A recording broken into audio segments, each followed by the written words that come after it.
5월이 끝났습니다. 이정우에게 5월은 유난히 길었고 2년 연속 5월은 최악이었습니다.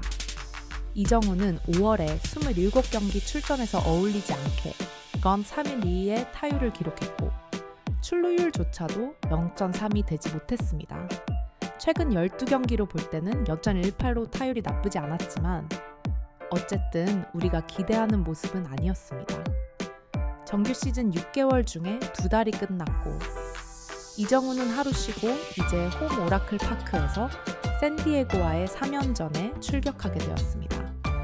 샌디에고는 지구 라이벌이고 이미 김하성의 소속팀이었기 때문에 팬들에게도 잘 알려진 팀입니다. 샌프란시스코는 샌디에고전을 통해서 순위를 뒤바꿀 수 있는 찬스가 온 것이고 자칫 샌디에고에게 좋은 성적을 거두지 못한다면 순위가 더 밀릴 수가 있습니다. 승률은 굉장히 중요한데 샌프란시스코가 지구 3위가 되면서 와일드카드 순위에서도 4위로 떨어졌기 때문에 이 성적이 그대로 이어진다면 이정우는 가을 야구를 경험할 수가 없게 됩니다. 샌디에고와의 한 경기차, 이정우는 이 경기에서 2번 타자로 선발 출전하게 되었습니다.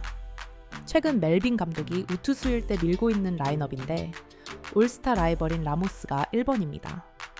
이정우는 6월에 반등하지 못하면 라모스에게 올스타도 내줘야 하는 상황입니다.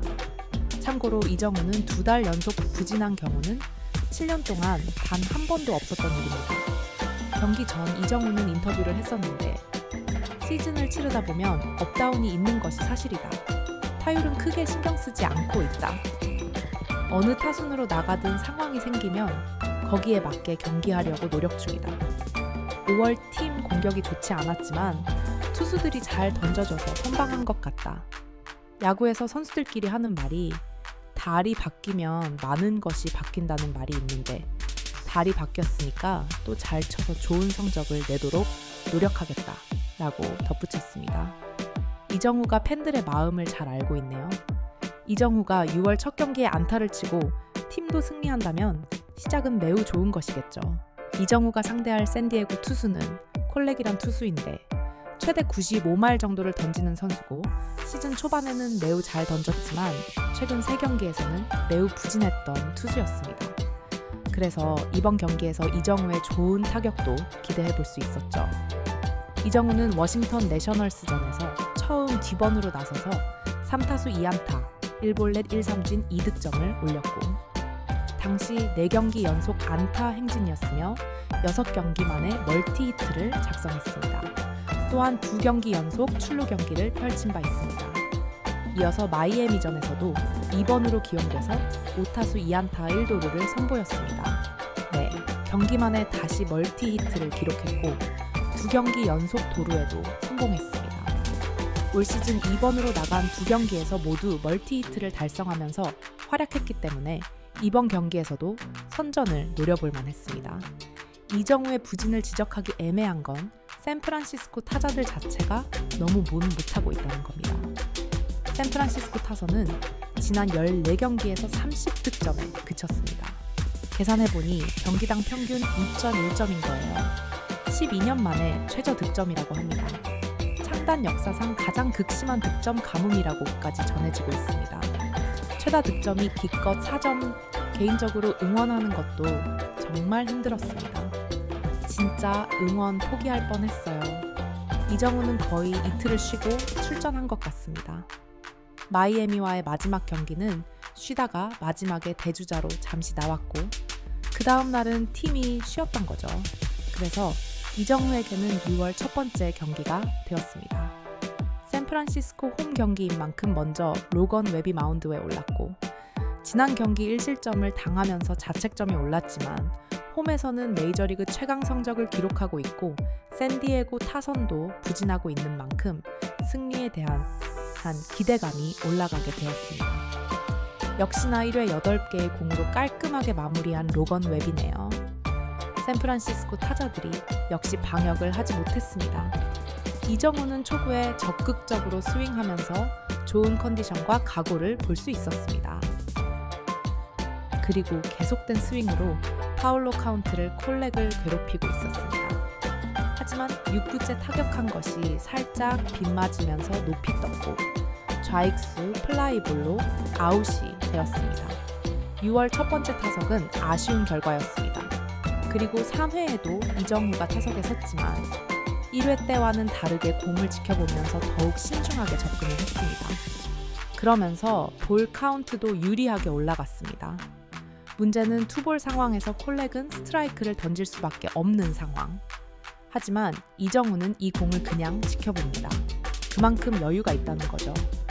이번에도 안타를 치지 못했지만 7개의 공을 더 던지게 하면서 한 투수의 공을 13개나 볼 수 있었습니다. 조금 아쉬운 건 샌프란시스코에 득점 기회가 있었는데 1번 라모스가 병살타를 쳐버리면서 이닝이 종료되고 이정후는 주자가 나가 있을 때 더 좋은 타격을 하는데 타석에 오를 수 없었다는 게 아쉬웠습니다. 양 팀은 투수전 양상이 되면서 샌프란시스코는 이번에도 여전히 한 점 내기도 버거워 보였습니다.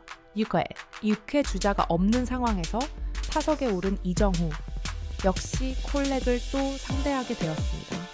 노아웃이었고 양팀 득점이 없었기 때문에 이정후의 출루는 매우 중요했습니다. 그리고 3구째 이정후는 밀어쳤고 상대 수비의 시프트를 깨뜨리면서 유격수 쪽으로 공이 가게 되었고 3타수 1안타를 기록하게 되었습니다. 이정후의 활약은 여기서 끝이 아니었습니다. 이정후는 원아웃 상황에서 체프먼이 투 스트라이크 원볼로 볼리했을 때 팀을 위해 도루를 시도하게 되었습니다.